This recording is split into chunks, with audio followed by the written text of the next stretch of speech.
아들이 그 말을 꺼냈을 때 저는 처음에 웃어넘기려 했습니다. 엄마, 민수 엄마랑 아빠랑 이상한 데 갔대. 순간 귀를 의심했습니다. 겨우 초등학교 2학년짜리가 할 말인가 싶었죠. 대체 어디서 그런 이야기를 들은 걸까? 처음엔 단순히 장난이라고 생각했습니다. 애들끼리 말싸움하다 뱉은 말일 수도 있고 괜히 어른들 얘기를 흘려들어서 이상하게 받아들였을 수도 있으니까요. 저는 재민이를 타박했습니다. 그런 말 함부로 하는 거 아니야. 민수한테 사과해. 아이를 나무라곤 했지만 결국 그날 밤 저는 잠을 이루지 못했습니다. 아무리 고개를 저어도 그 말은 제 귀를 맴돌았고 억지로 부정할수록 되레 수상했던 순간들이 하나하나 떠올랐습니다. 남편이 갑자기 외모에 신경 쓰기 시작한 게 몇 주 전부터였습니다. 설마 그때부터였나? 출근 전에 향수를 뿌리고 거울 앞에서 넥타이 매무새를 점검하고 휴대폰 화면을 바라보며 혼자 피식 웃던 순간들. 평소에는 대수롭지 않게 보았지만 이제 와 생각해보니 이유 없는 행동 같지 않았습니다. 민수 엄마 이선영. 제겐 낯선 사람이 아니었습니다. 같은 반 학부모였고 종종 커피도 나눠 마시고 아이들 놀이터에서 마주치면 안부를 묻곤 했던 이웃이었죠. 저는 솔직하기 때문에 주변 사람도 대체로 쉽게 믿는 편이었습니다. 그런데 그런 사람이 제 남편과 저는 고개를 흔들었습니다. 설마 그럴 리가. 애써 마음을 다잡았죠. 하지만 믿고 싶지 않다고 해서 의심이 사라지진 않더군요. 다음 날부터 저는 무의식적으로 남편의 행동을 하나하나 지켜보기 시작했습니다. 퇴근 시간이 점점 늦어지고 집에 돌아오면 옷에 낯선 향이 배어 있었습니다.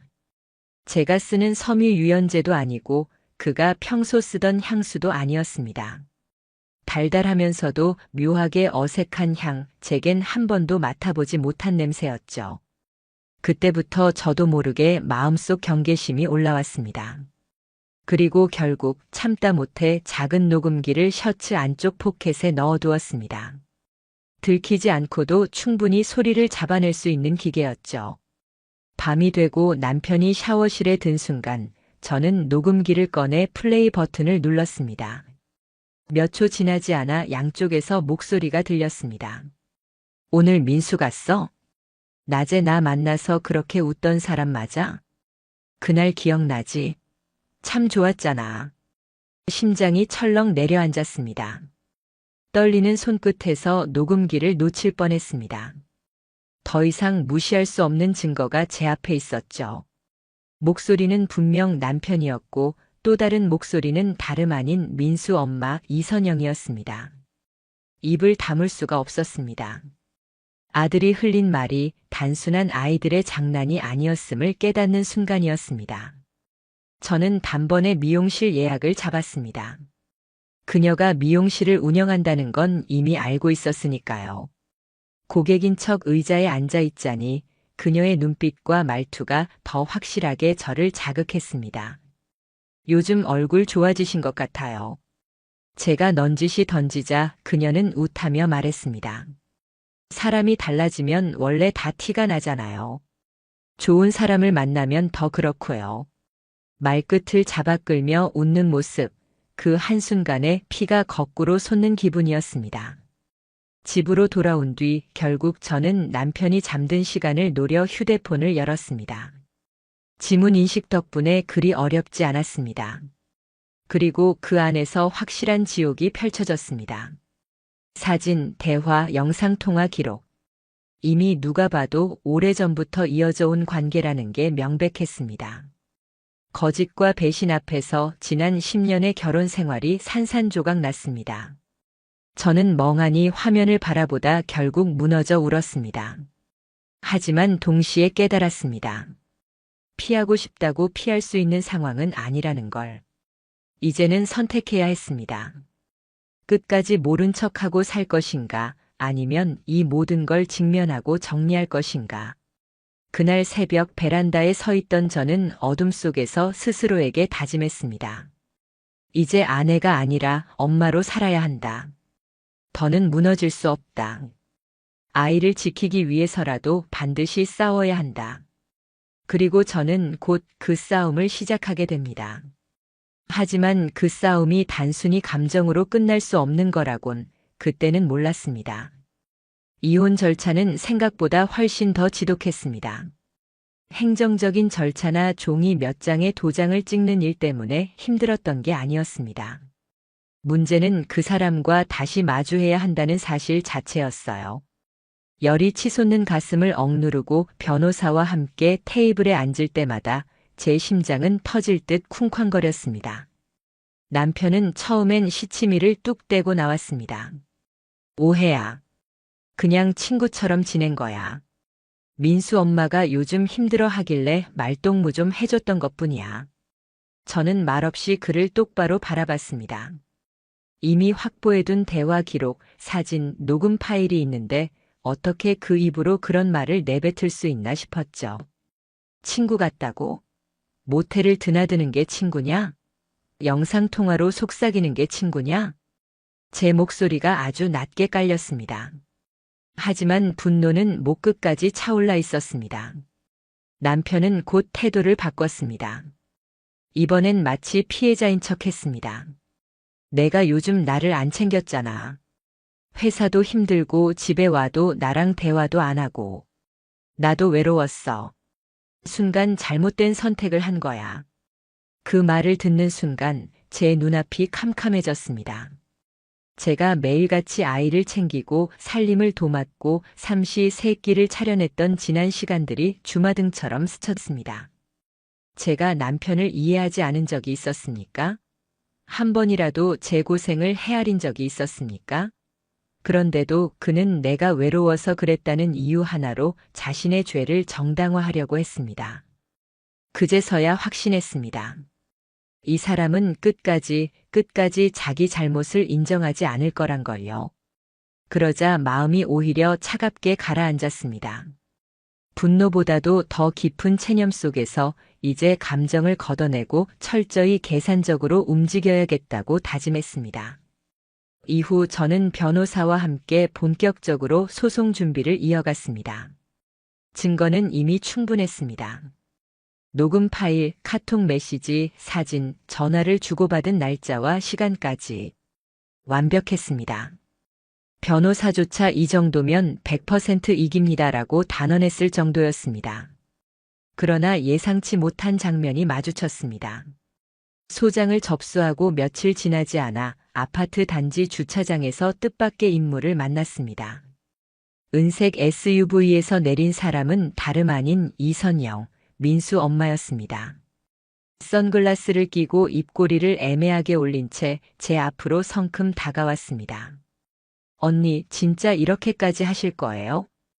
그녀는 여전히 뻔뻔했습니다. 마치 자기가 피해자인 듯 고개를 살짝 기울이며 연약한 척하는 얼굴이었습니다. 언니, 그 말투부터 역겨웠습니다. 제가 언제 그녀의 언니가 되었습니까? 애들도 같은 반이고 서로 얼굴 봐야 하잖아요. 그냥 여기서 멈추면 안 돼요? 애들 때문에라도요. 그녀는 그렇게 말했지만 그 목소리 밑바닥엔 불안감보다는 얕잡아 보는 뉘앙스가 묻어났습니다. 저는 한치도 흔들림 없이 그녀를 똑바로 쳐다봤습니다. 끝낼 거면 애초에 시작도 하지 말았어야지. 그 한마디에 그녀의 눈빛이 살짝 흔들렸습니다. 아무 말도 못하고 차에 올라타더군요. 그 순간 저는 더욱 다짐했습니다. 절대 물러서선 안 된다는 걸요. 며칠 후 남편은 울며 기어들어왔습니다. 재민이한테 부끄럽다. 내가 미쳤었다. 다 정리했다. 정리했다고? 끝났다고? 터무니없는 소리였습니다. 저는 이미 지난달에도 모텔 예약 내역이 있었다는 걸 알고 있었습니다. 또다시 거짓말을 하고 있는 거죠. 그날 밤 재민이가 곤히 잠든 틈에 거실 소파에 앉아 남편과 이선영이 주고받은 메시지들을 다시 꺼내보았습니다. 오늘도 보고 싶어. 그날 내가 내게 했던 말 아직도 귀에 맴돌아. 우리 언젠간 같이 살 수 있을까? 숨이 막혀왔습니다. 제게 사랑한다고 속삭였던 입술이 이제는 다른 여자를 갈망하고 있었습니다. 그것도 제 아이의 친구 엄마였습니다. 치밀어 올라오는 구토감을 꾹 누르며 메시지를 지워버리고 싶었지만 저는 손을 떼지 않았습니다. 증거였습니다. 반드시 필요할 무기였으니까요. 그리고 저는 변호사를 찾아가 모든 증거를 깔끔하게 정리했습니다. 법적으로 더 확실하게 상대가 도망치지 못하도록 말이죠. 그런데 소송이 시작되자 진짜 추악한 싸움이 펼쳐졌습니다. 이선영은 오히려 자신이 피해자라고 주장했습니다. 남편이 억지로 나를 끌어들였다. 원래부터 부부 사이가 좋지 않았다. 나는 정신적 위로를 해줬을 뿐이다. 제가 처음 그 말을 들었을 때 웃음이 터져 나왔습니다. 웃음이랄까 기가 막혀서 나온 숨이었습니다. 하지만 저는 준비가 되어 있었습니다. 둘의 은밀한 카톡 대화, 그 안에는 이런 내용까지 들어 있었습니다. 내 아내는 너무 둔한 것 같아. 바보처럼 아무것도 모르고 있네. 그 여자는 너랑 어울리지 않아. 내 옆엔 내가 있어야 해. 변호사는 고개를 끄덕이며 말했습니다. 이 정도면 어떤 법정에서도 변명할 구석이 없습니다.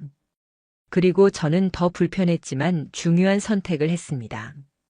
아이들의 진술을 증거로 포함시키는 것이었습니다. 재민이가 친구에게서 들었던 말, 민수가 집에서 부모 대화를 흘려들은 뒤 친구들 앞에서 떠들었던 이야기. 더럽고 추잡한 일이었지만 이미 그들은 아이들 이름까지 오르내리게 만들었으니 더 이상 감출 이유가 없었습니다. 재판은 예상보다 빠르게 제 편으로 기울었습니다. 판사는 명백한 정조 침해라며 이선영에게 2천만 원의 위자료 지불을 명령했습니다.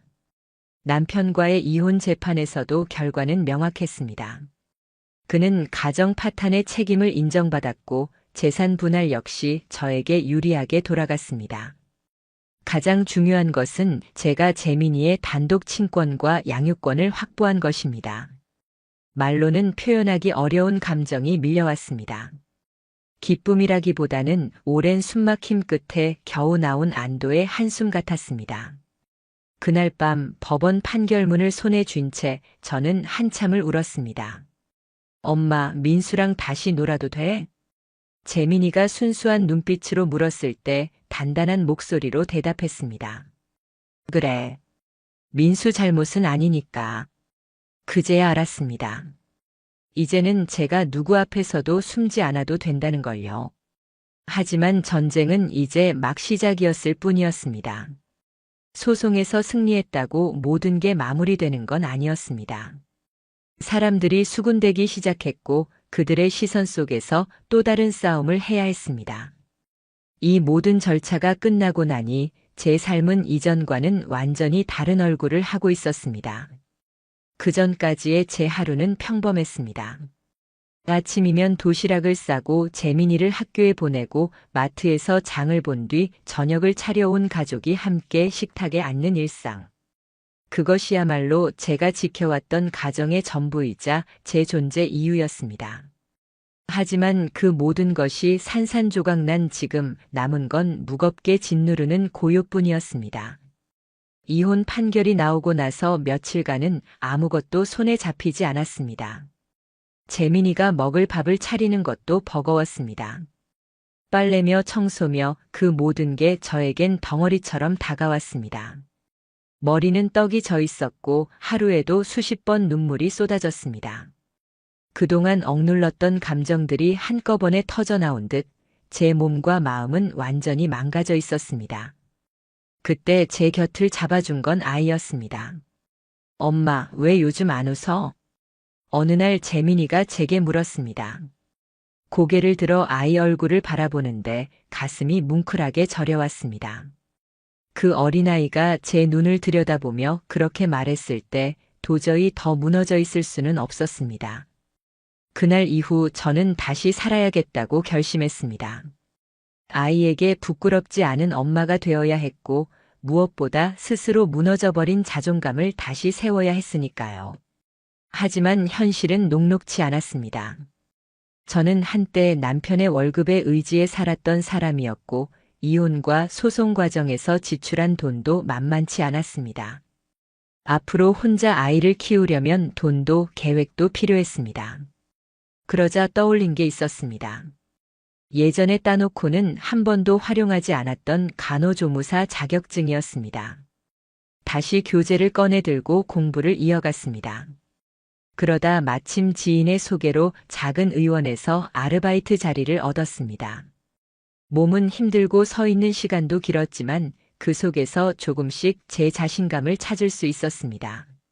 나는 누군가의 아내가 아니라 내 이름으로 살아가는 사람이다. 이런 감정이 가슴 깊숙이 스며들었습니다. 물론 주변의 시선은 여전히 부담스러웠습니다. 아파트 복도에서 시장 골목에서 뒤에서 들려오는 수군거림이 분명 귀에 들어왔습니다. 저 집 이혼했다지. 남편 바람나서 쫓아냈다더라. 처음엔 소문이 제 등을 후벼 파는 듯 아팠습니다. 그런데 시간이 지나면서 사람들도 차츰 입을 닫기 시작했습니다. 왜냐하면 그 사건은 너무나 공공연히 드러난 사실이었고 제가 피해자라는 건 누구라도 알 수 있었으니까요. 결정적으로 민수 엄마 이선영의 행적이 동네에 그대로 퍼졌습니다. 그녀의 미용실은 불과 3개월도 버티지 못하고 문을 닫았고 몇몇 학부모들 사이에서는 그녀를 공공의 적처럼 지목했습니다. 같은 반 부모끼리 어떻게 그럴 수가 있어? 진짜 소름 끼치지 않아? 누굴 믿고 아이를 맡겨야 해? 분노 섞인 말들이 쏟아졌고 이선영은 아예 동네를 떠났습니다. 나중에 들으니 친정이 있는 지방으로 내려갔다고 했습니다. 하지만 그곳에서도 새 출발은 쉽지 않았다고 하더군요. SNS에 남아있던 기록 때문에 과거의 흔적이 꼬리표처럼 따라다녔기 때문입니다. 저는 솔직히 고개가 끄덕여졌습니다. 결국 자기가 뿌린 씨앗은 본인이 거두는 거니까요. 남편도 비슷했습니다. 이혼 직후 몇 달간은 재민이에게 자주 연락을 하려고 했습니다. 하지만 그럴수록 아이는 혼란스러워했습니다. 어린 나이지만 재민이는 다 알고 있었습니다. 아빠가 잘못했음을, 엄마가 상처받았음을. 어느 날 아이가 제 손을 꼭 잡고 말했습니다. 엄마, 난 아빠 없어도 괜찮아. 나는 엄마만 있으면 돼. 그 말은 칼처럼 제 마음을 찔렀지만 동시에 가장 강한 위로가 됐습니다. 제가 두려워했던 건 모자란 엄마가 되는 게 아닐까 하는 불안이었는데 아이는 이미 저를 선택하고 있었습니다. 그 후로 전 남편은 점차 연락을 줄이기 시작했고 결국 양육비를 지급하는 이외에는 아무런 접촉도 하지 않게 되었습니다. 솔직히 말하자면 그 편이 낫습니다. 재민이도 아빠를 보고 싶어 하지 않았으니까요. 그렇다고 제 마음이 완전히 괜찮았던 건 아닙니다.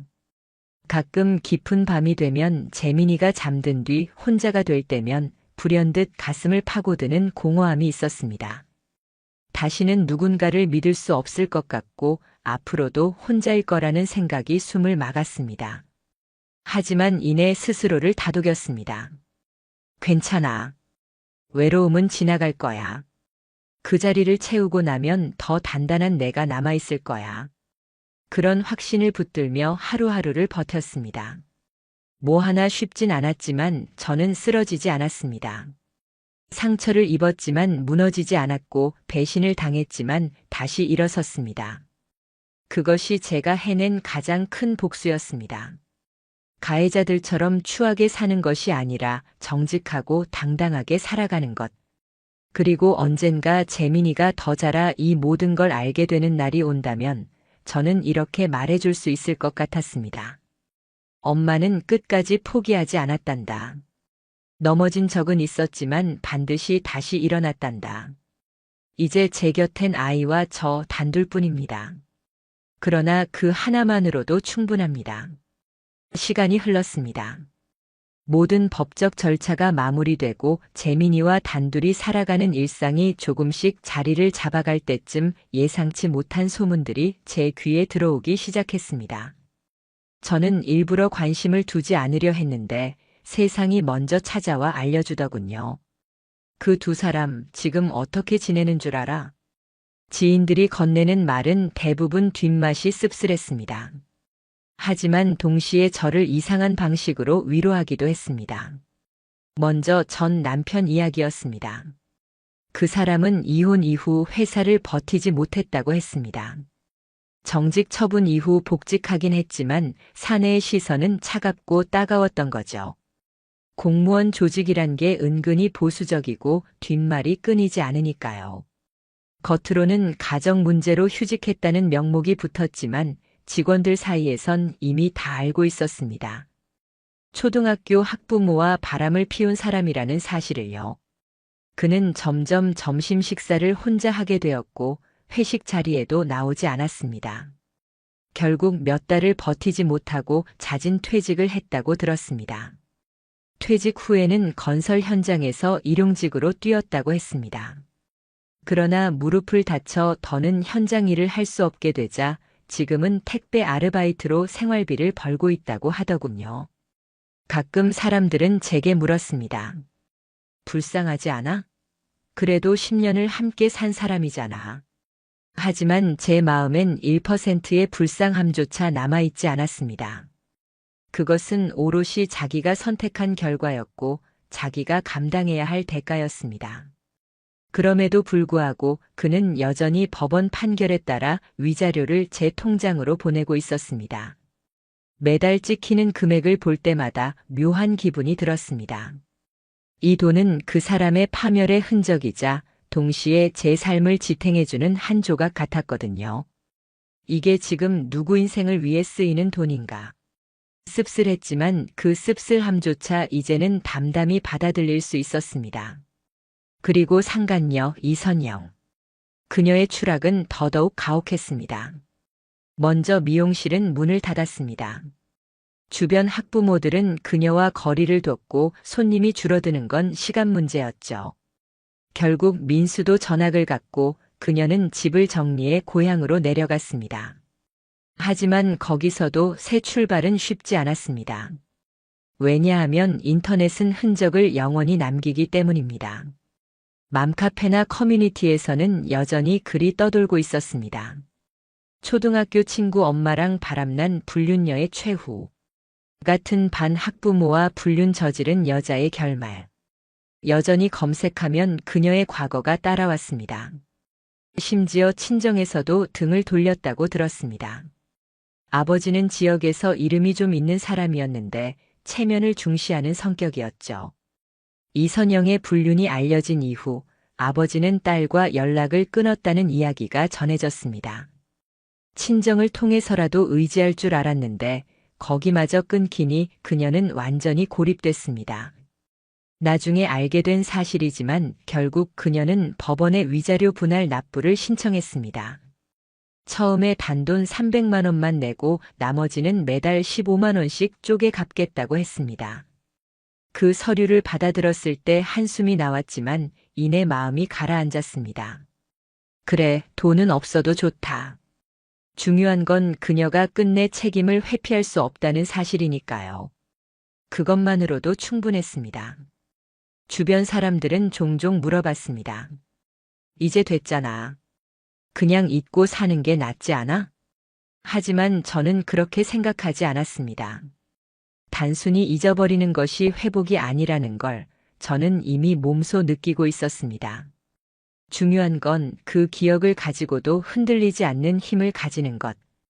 그 상처에 휘둘리지 않고 나답게 살아가는 것. 그게 진짜 회복이라는 깨달음이었습니다. 저는 종종 그날 주차장에서 마주쳤던 이선영의 얼굴을 떠올립니다. 이쯤에서 끝내는 게 어른스럽지 않아요? 그녀가 그렇게 말했을 때 얼마나 우스웠던지요.